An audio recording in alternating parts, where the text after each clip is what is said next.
Ассаламу алейкум достар, арнама қош келдіңіздер. Бүгін біз сіздермен балалық шақтың дәмін еске салатын, осындай дүкендерде сатылатын лакымкаларды жасап үйренеміз. Видеоның соңына дейін көріп, менімен бірге жасап көріңіздер. Барлық қажет заттардың барлығын видеоның описание бөлімінде жазып қалдыратын боламын.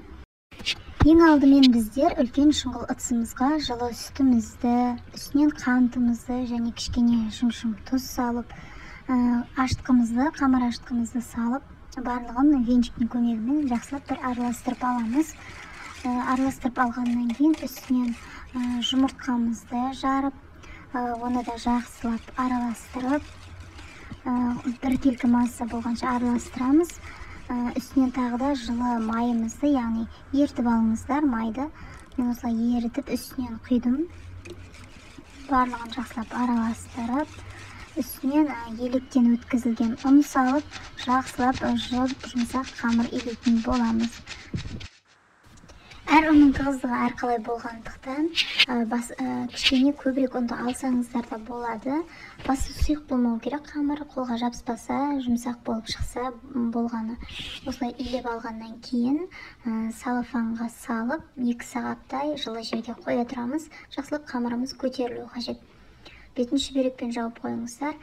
Егер сізге менің рецепттерім ұнап, пайдалы болып, қызықты болып жатса, маған тіркелуді, қазақша контентті қолдауды ұмытпаңыздар. Жаңадан рецепттерді жіберіп алмас үшін қоңыраушаны басып қоюды да ұмытпаңыздар. Қамырымыз көтерілгенше біз лакымканың ортасына жағатын кремімізді дайындаймыз. Ол үшін бөлме температурасында еріп, осылай жұмсақ болып тұрған сары майдың үстіне сгущенкамызды қосамыз.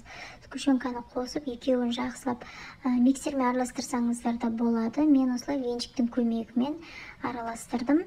Өз қалауларыңыз осылай венчиктің көмегімен жақсылап біркелкі масса болғанша араластырып дайындап алдым. Енді осылай жаңғақтарымды блендердан өткізіп, үгітіп алатын боламын.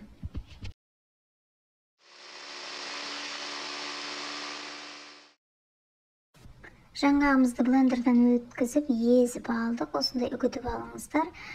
Осылай дайындап қоямыз. Енді қамырымыз 2 сағаттай тұрды. Міне осылай жақсылап көтеріліпті. Қамырымызды алып, осы таразының көмегімен бөліп алатын боламыз. Осылай мен дөңгелектеп алғаннан кейін ортасынан қамырды бөліп алдым.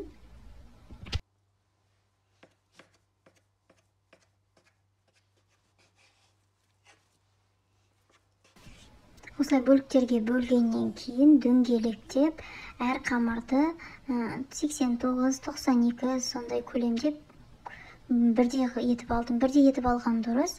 Егер таразы болмаса, сіздерде көз мөлшермен бірде етіп бөліп жасаңыздар. Осылай кішкене тағы бетін жауып қоя тұрамын. 10-15 минут кішкене көтерілу керек.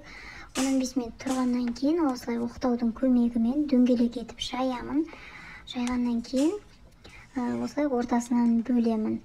Осылай ортасынан бөліп, противенге орналастырып, пешіме, қызып тұрған пешке 180 градуста 25 минуттай беті қызарғанша пісіріп аламын. Осылай қойғаннан кейін бетіне жұмыртқаның сарысын жағуды ұмытпаңыздар. Жұмыртқаның сарысын жақсаңыздар, әдемі болып қызарып піседі.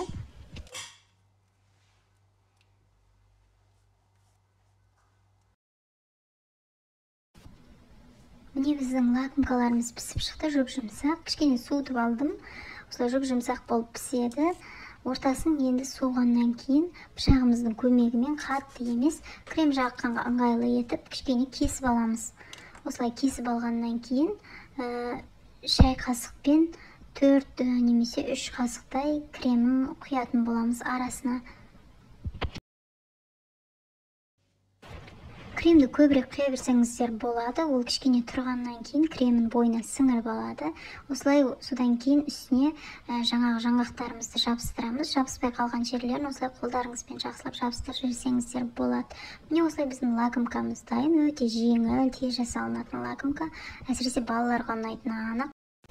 Сіздер де менімен бірге жасап көріңіздер. Каналыма тіркеліп қазақша контентті қолдауды ұмытпаңыздар.